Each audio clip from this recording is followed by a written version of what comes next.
सुख तुम्हें अपने घर में मिलेगा, वो बाहर किसी होटल के कमरे में नहीं मिलेगा। जो घर की रोटी सुख देगी वो होटल की रोटी, अरे बोलो जीजियो अच्छे से बोलो, नहीं देगी। उसी तरह हमारे पितर, उसी तरह हमारे घर के पूर्वज, हम सोचते हैं उनका तृप्ति हो गई होगी, गया जी छोड़ आए, चले गए होंगे। घर का पितर शिव महापुराण कहती है कभी नहीं जाता। क्यों? क्योंकि घर में उनको तृप्ति मिलती है, घर के लोगों से आशा रहती है कि मेरे घर के लोग मुझे भोजन देंगे, मेरे को जल देंगे।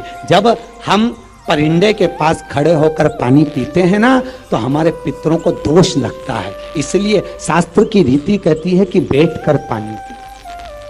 वैज्ञानिकों ने भी रिसर्च करा, आप लोग व्हाट्सएप आदि आदि चलाते होगे तो उसमें लिखा आता है बैठकर पानी पियो, बैठकर पियो। क्यों? क्योंकि वो डायरेक्ट तो कह नहीं सकते, क्योंकि उनको शर्म आए कि यहाँ पितृ का निवास होता है और पितरों को छींटे लगते हैं तो दोष होता है, वो तो कह नहीं सकते। उन्होंने तो कह दिया वैज्ञानिकों ने कि बैठकर पानी पियो, उससे स्वास्थ्य अच्छा रहेगा। पर शिव महापुराण कह रही है परिंदे के पास खड़े होकर पानी पीने से पितरों का दोष उत्पन्न होता है, और उससे हमारे घर में 3 चीजें होती है। पहला, घर में कोई ना कोई बीमार पड़ा रहता है।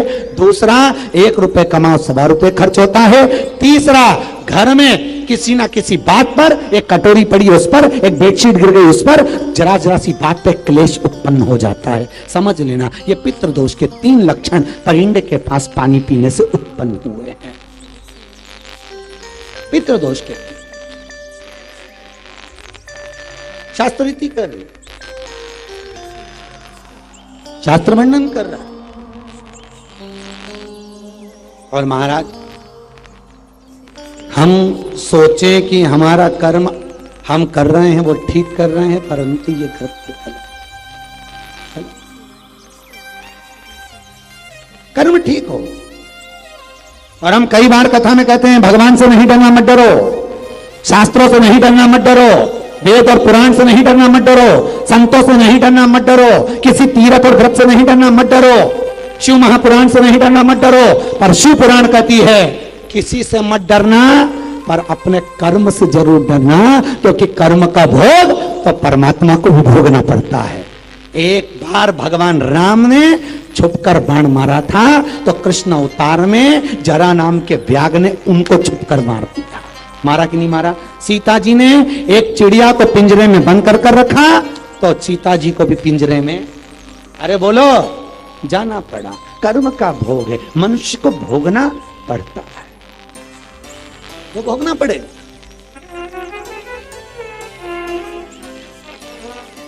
कर्म का। महाराज, एक राजा की एक लड़के की शादी हो गई, विवाह कर आ गया बहू को लेके, 6 महीने हुए। आज बहू ने राजा के भवन में राजकुमार की तलवार की म्यान देखी, इतनी सुंदर म्यान थी, देखा कितनी सुंदर म्यान, और तलवार की म्यान को देख रही थी तो उसने कहा तलवार की म्यान इतनी सुंदर है तो तलवार कितनी सुंदर होगी। और बहू ने तलवार को निकाला, जैसे ही निकाला तलवार की इतनी चमक थी, तलवार हाथ से छूट गई, छूटी तो जो राजकुमार पलंग पे सो रहा था उसी के गले पे पड़ गई, पति मर गया, पति मर गया। राजकुमारी ने सोचा मेरे हाथ पर मेरा पति मर गया, राजा का इकलौता लड़का मर गया, और अगर मालूम पड़ेगा तो मुझे तो फांसी की सजा दे देगा, करूं क्या मैं?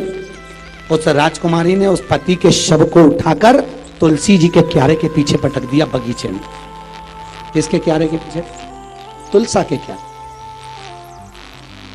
और तुलसा जी के क्यारे के पीछे पटका। उसने सोचा सुबह सुबह पंडित जी आते हैं फूल लेने, पंडित जी पे इल्जाम लगा दूं, अपना पीछा छूट जाए। पंडित जी सवेरे सवेरे फूल लेने आए, राजकुमारी चिल्ला चिल्ला के रोने लगी, अरे मैं मर गई, अरे मैं मर गई, मेरे पति को मार डाला, इस पंडित ने मेरे पति को मार डाला। सारा गांव इकट्ठा हो गया, नगर इकट्ठा हो गया, राजा भी आ गया। राजा ने पूछा क्या हुआ? बहू ने कहा आपके बेटे को इस पंडित ने मार दिया। पंडित के मैंने नहीं मारा, मैं तो फूल लेने आया था, मैं तुलसी लेने आया था, ये इल्जाम गलत है। कोई सुनने को तैयार नहीं। राजा ने पंडित जी को जेल में डाल दिया, बेटे का अंतिम संस्कार कर दिया।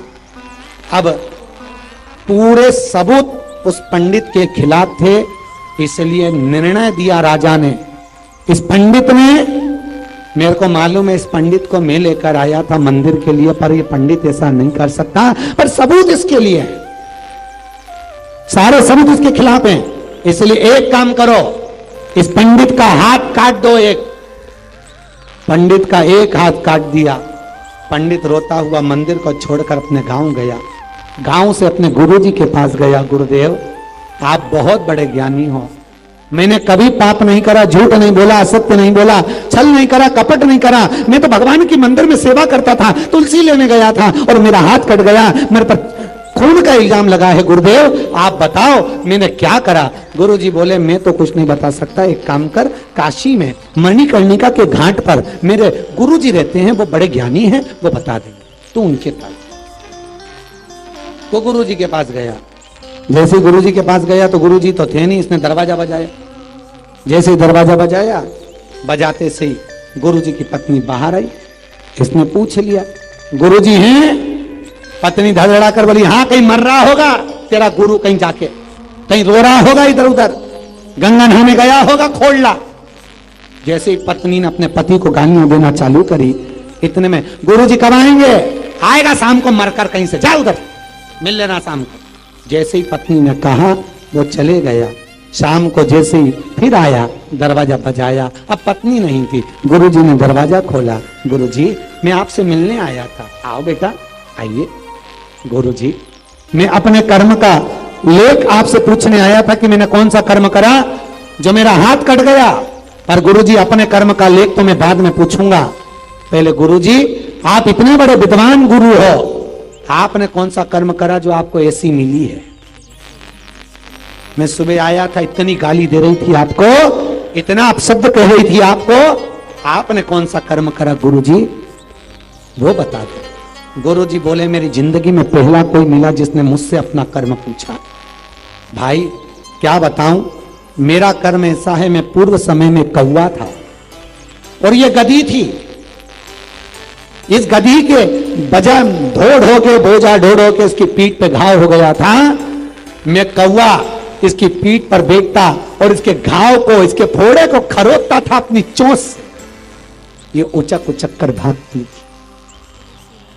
जब जब मिलती थी मैं तब तब इसका घाव खरोदता था अपनी चोंच से, तब तब ये भागती। एक दिन ये मुझसे पीछा छुड़ाकर हरिद्वार चली गई। मैं इसको ढूंढता ढूंढता हरिद्वार चले गया, वहां मिली। फिर मैंने इसके घाव को खरोदा तो ये गंगा जी में कूद गई।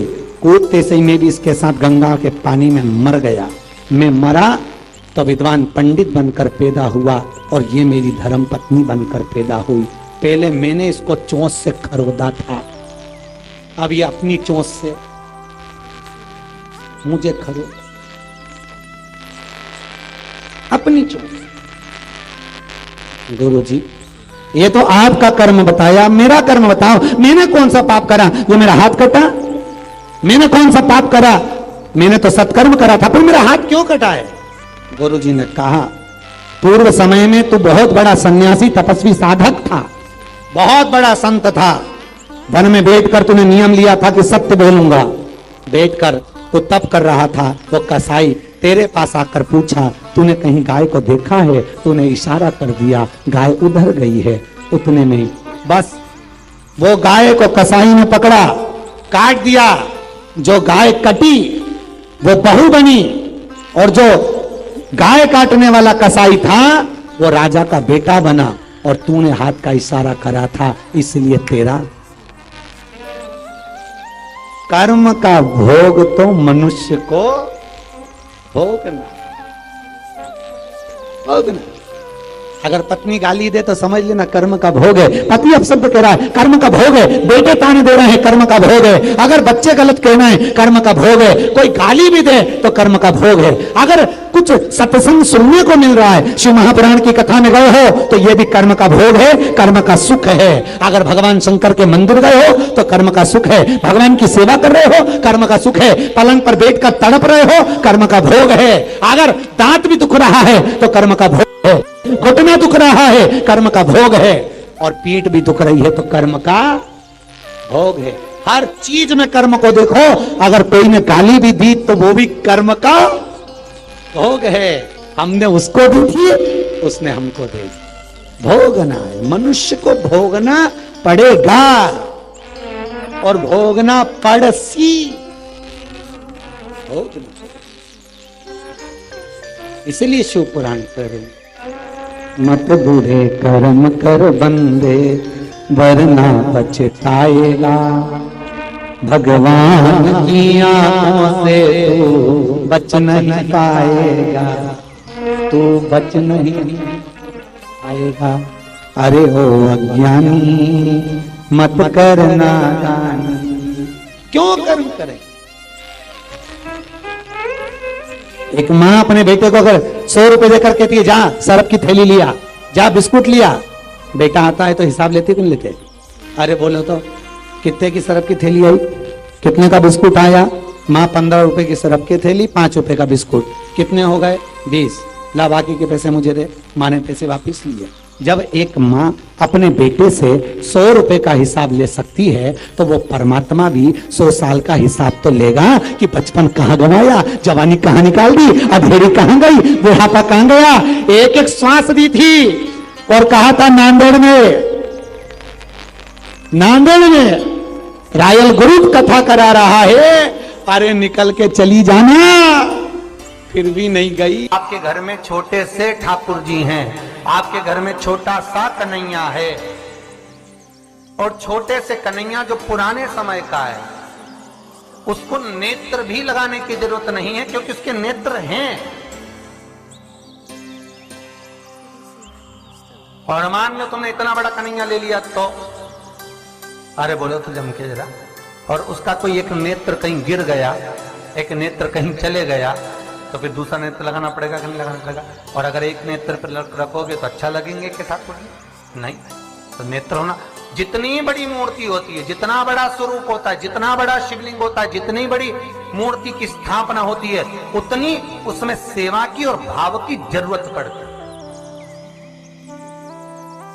और पार्थिव शिवलिंग हो चाहे घर में शिवलिंग हो, घर में कोई भी मूर्ति हो, वो अंगुष्ठ की आकृति से बड़ी ना हो महाराज। बस इतना बड़ा स्वरूप शंकर का, इतना बड़ा स्वरूप कृष्ण का, इतना बड़ा स्वरूप राम का, तुम्हारे घर में जो भगवान है उसका स्वरूप इतना बड़ा हो। और पुराने हैं और कोई बड़ा स्वरूप है तो पूजन करो, मना नहीं है।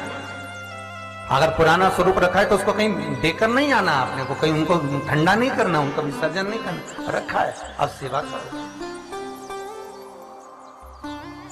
पर कोई नई पूजन अगर बढ़ा रहे हो और कोई तुमसे कहे मंदिर बनाओ, इतना बड़ा शिवलिंग का निर्माण करो, तो कहते ना महाराज जी हमको छोटा ही भला। बच्चा जितना छोटा होता है उसको खिला दो, पिला दो, झूले में पटक दो, फिर टाइम पे पहुंचो, झूले में से उठाया, फिर दूध पिलाया, फिर पटक दिया, एक छोटा सा झुनझुना पकड़ा दिया, खेलता रहा। और वही बच्चा जब बड़ा हो गया तो कहीं इधर भगे कहीं उधर भगे। बेचारी माँ आई थी शिव पुराण सुनने के लिए और बेटे ने कार्तिक पुराण सुना दिया, तो कोई सुन पा रहा?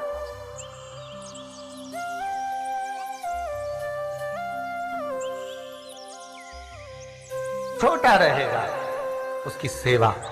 पार्थिव शिवलिंग का निर्माण माता पार्वती चाहती तो बहुत बड़ा शिवलिंग का निर्माण कर सकती, पर पार्थिव शिवलिंग माता पार्वती एक छोटे से पत्ते पर शिवलिंग का निर्माण करती, छोटे से पत्ते।